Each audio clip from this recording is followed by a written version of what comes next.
انہوں نے پیش کیے ہیں اس معاہدے کے.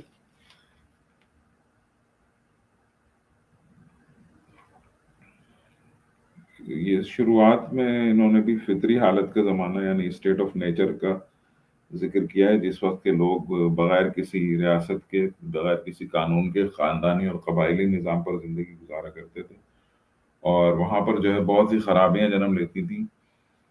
اس میں جو زیادہ طاقتور قبیلہ ہوتا تھا وہ کمزوروں کو مارتا تھا، بھگا دیتا تھا، زمینیں خالی کروا لیتا تھا اور وہاں پر اپنا قبضہ تسلط پر جما لیتا تھا. اسی طرح جب اس سے طاقتور لوگ آ جاتے تھے تو وہ اس کو وہاں سے ہٹا دیتے تھے اور اپنی ریاست وہاں، اپنی یعنی اپنے قبیلہ کا قانون وہاں لاگو کر دیتے تھے. تو یہ اسی طرح سے یہ اہ، زندگی جو ہے وہ اسی طرح سے گزاری جا رہی تھی. پھر اس کے بعد معاہدہ عمرانی کا، ریاست معاہدہ عمرانی کے تحت جب قائم ہوئی تو لوگوں نے اہ، اس کے فطری اسٹیٹ کو جو ہے مسترد کیا اور اس سے نجات حاصل کرنے کے لیے آپس میں ایک معاہدہ کیا اور اپنی آزادیاں اور حقوق حکمران یعنی بادشاہ کے سپرد کر دی، تاکہ وہ ان کے درمیان امن و امان قائم کر سکے.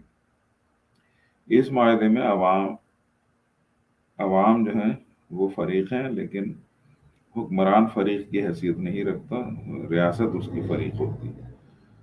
حکمران کی اطاعت کے پابند ہوتے ہیں عوام جو ہے، لیکن حکمران عوامی رائے کا پابند نہیں ہوتا. تو ہابس جو ہے وہ اسٹیورٹ بادشاہوں کی جو یونی یونین یونٹی گورنمنٹ جو تھی اس کو حمایت اس کی کر رہا تھا، اس کو جائز قرار دینے کی کوشش کر رہا تھا.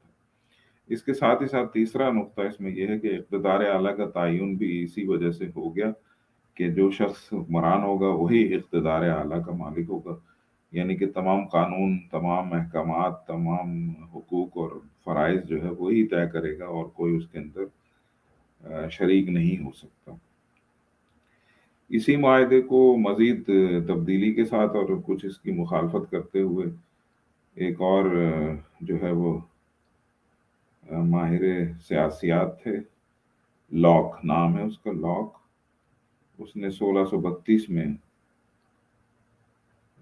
جان لاک نے یہ نظریہ اس کو رینیو کرا ہے، اور اس نے یہ بتایا ہے کہ سول حکومت پر دو مقالات، یہ اس کی کتاب ہے جو اس نے لکھی تھی، اس میں بالادستی جو ہے وہ حکمران کے ساتھ ساتھ عوام کی بھی شراکت داری اس نے اس کے اندر ثابت کرنے کی کوشش کی ہے. وہ بھی یہی کہتا ہے کہ فطری حالت کا زمانہ جو ہے سب سے پہلے وہ بہت خطرناک تھا، لیکن اس میں بہت ساری اچھائیاں بھی تھیں، مگر وہ کہتا ہے کہ اس میں سب سے زیادہ جو خرابی تھی اور خرابی کی بات تھی اور اس کو جو مسترد کیا لوگوں نے قبائلی نظام کو، کہ اس میں جو ہے نا سزا وغیرہ کے اور حقوق دلانے کے کوئی اصول واضح نہیں تھے، کہ اگر کوئی شخص قتل کر دے گا تو اس کی سزا کیا ہوگی، اس کو سزا دی بھی جائے گی یا نہیں دی جائے گی، اور اسی طرح سے مزدور کی مزدوری کا کیا ہوگا، رہائش کا کیا ہوگا، اگر کوئی عورت بیوہ ہو جاتی ہے یا کسی کے بچے یتیم ہو جاتے ہیں ان کی کفالت کون کرے گا. یہ ساری چیزیں جو ہیں وہ طے شدہ نہیں تھیں اس دور میں، فطری حالت میں یعنی کہ نیچرل اسٹیٹ، جو قبائلی دور تھا. پھر اس نے لکھا ہے کہ معاہدہ عمرانی جب آیا تو پھر اس میں دو معاہدے طے کیے گئے تھے. پہلا معاہدہ جسے وہ عمرانی معاہدہ کہتا ہے، معاشرے کے تمام افراد نے آپس میں کیا، اور اس معاہدے کے تحت تمام افراد اپنے چند حقوق سے معاشرے کے حق میں دستبردار ہو گئے تاکہ قانون فطرت کا نفاذ ممکن ہو سکے. بنیادی حقوق اور جان و مال اور آزادی کی تحفظ کی ضمانت جو ہے وہ معاہدہ عمرانی دیتا ہے. یہ اس کے الفاظ ہیں جان لاک کے. اس کے ساتھ ہی ساتھ وہ کہتا ہے کہ منظم معاشرے کے قیام کے بعد افراد نے دوسرا معاہدہ جو ہے وہ اس کے ذریعے اس شرط کے ساتھ حکمران کے ساتھ طے کیا، دوسرا معاہدہ، کہ وہ افراد کے حقوق کی حفاظت کرے گا اور اگر وہ اس ذمہ داری میں ناکام رہے گا تو لوگ اسے ہٹا بھی سکتے ہیں. تو اس طرح جو ہے بادشاہت کو محدود کر دیا گیا، یعنی وہ جب تک وہ عوام کے حقوق کی پاسداری کرے گا، عوام کے حق میں بہتر ثابت ہوگا تو عوام اسے قبول کریں گے، ورنہ عوام اسے مسترد کر دیں گے۔ یہاں پر جو ہے اقتدار اعلیٰ کا تصور بدل گیا بالکل، اور اس میں عوام جو ہے وہ سرچشمہ بنے اقتدار اعلیٰ کا، کہ قوانین اور فیصلے اور سزائیں اور دیگر جو بھی اختیارات ہوں گے وہ عوام طے کرے گی، اور عوام کی اکثریت کا اس کا حامی ہونا ضروری ہے۔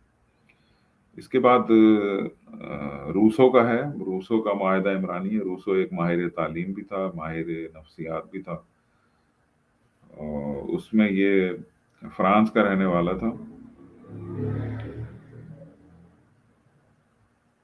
روسو جو ہے وہ معاہدہ عمرانی کے بارے میں 1762 میں ایک کتاب لکھی اس نے، اس کا نام ہی اس نے جو ہے وہ سوشل کانٹریکٹ یعنی معاہدہ عمرانی رکھا تھا۔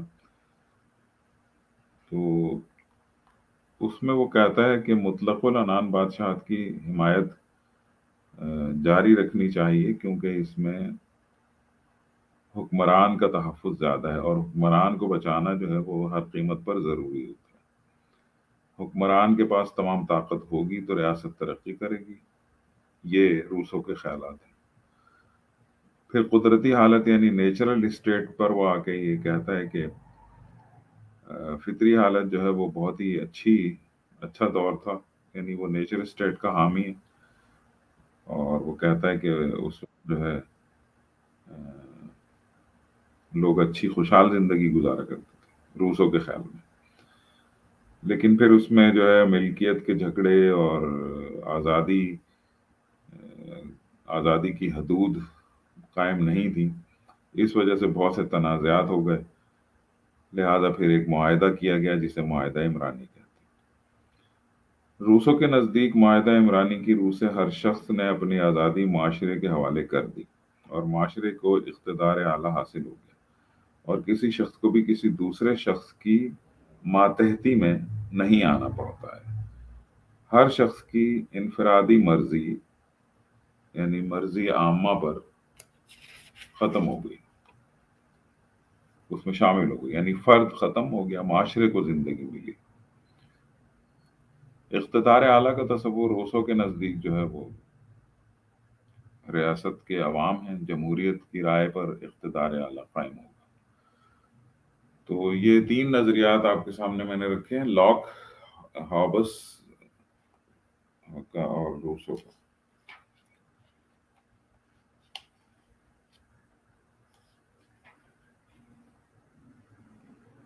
ہابس کا نظریہ، پھر جان لاک کا نظریہ، اور پھر روسو کا نظریہ، یہ تین نظریات ہیں۔ انہی پر جو ہے وہ معاہدہ عمرانی کا کی اسٹرکچر جو ہے وہ پورا اس پر قائم ہے۔ اس کا تنقیدی جائزہ اور اس کے اعتراضات میں جو باتیں آتی ہیں، اس میں ٹی ایچ گرین اور ایڈمنڈ برک وغیرہ سیاستدان ہیں، ان لوگوں نے اس کے اوپر یہ تنقیدیں کی ہیں کہ تاریخی ثبوت کی عدم موجودگی۔ سب سے پہلے وہ یہ کہتے ہیں کہ معاہدہ عمرانی جو ہے ریاست کے بارے میں اس کی کوئی ہسٹوریکل بیک گراؤنڈ نہیں ہے۔ دوسرے نمبر پر یہ کہتے ہیں کہ معاہدہ عمرانی جو ہے یہ یک طرفہ بھی کیا جاتا ہے، یعنی صرف ایک ہی عوام ہی آپس میں معاہدہ کر لیتے ہیں، حکمران کو اس میں کبھی شامل کرتے ہیں کبھی نہیں کرتے، تو یہ بات درست نہیں ہے۔ جو بھی ایگریمنٹ ہوتا ہے وہ دو فریقین کے درمیان ہی ہوتا ہے، کوئی ایک اپنی مرضی سے معاہدہ نہیں لکھ سکتا، تو یہ اس میں ایک خرابی ہے۔ فطری دور میں سیاسی شعور کا بیدار ہونا، اس کے خیال میں ان لوگوں کے تنقیدی جائزے میں یہ ہے کہ سیاسی شعور فطری دور میں نہیں آ سکتا، جہاں پہ کہ لوگ قبائل میں بٹے ہوئے ہوں، وہاں لوگوں سے اس کی توقع نہیں کی جا سکتی کہ وہ سیاست کو فروغ دیں گے، یا ان کے اندر کوئی اس قسم کا شعور بیدار ہوگا کہ وہ معاہدے کرنے کے قابل ہو جائیں۔ قدرتی حقوق سب کو حاصل تھے، نیچرلی رائٹس کے سب حامی تھے اور حقوق حاصل تھے، لیکن فرائض کی انجام دہی میں لوگوں میں تنازع تھا۔ ایک دوسرے کا خیال رکھنا، دوسرے کی حفاظت کرنا جو ہے نا، یہ بڑا مشکل کام تھا۔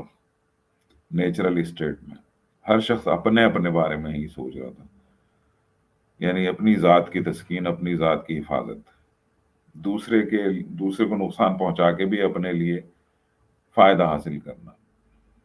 پھر ریاست کی پوزیشن جو ہے وہ مختلف نظریات میں، اس کے جو حامیوں کے نظریات ہیں ان کے درمیان ریاست کی پوزیشن تبدیل ہوتی رہتی ہے۔ کبھی ریاست مستحکم ہوتی ہے، حکمران کمزور ہوتا ہے، کبھی حکمران اتنا مضبوط ہوتا ہے کہ ریاست اس کے آگے بے معنی ہو جاتی ہے۔ پھر اس کے کچھ مخصوص سیاسی مقاصد ہیں کہ کسی ایک پارٹی کو یا کسی ایک ادارے کو زیادہ سپورٹ کر دینا اور ڈکٹیٹرشپ قائم کرنا معاہدہ عمرانی کی خرابی ہے۔ عہد قدیم میں آزادی سے معاہدے نہیں کیے جا سکتے تھے، یہ بھی اس کی ایک ڈرا بیک ہے اس کا، کہ ایسا ہو نہیں سکتا۔ تو اس طرح سے بہت سارے اس میں اعتراضات اٹھائے گئے ہیں۔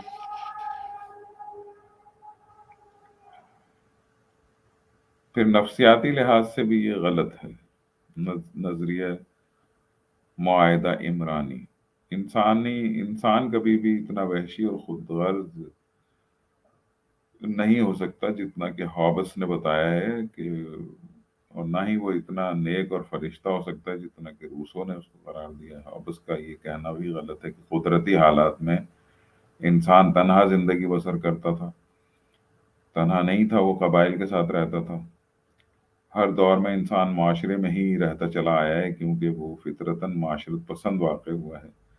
ان تمام خامیوں کے باوجود اس نظریے کی بڑی قدر اس وجہ سے کی جاتی ہے کہ اس کی وجہ سے ریاست کے نظریے تخلیق ربانی کو بڑا دھچکا لگا۔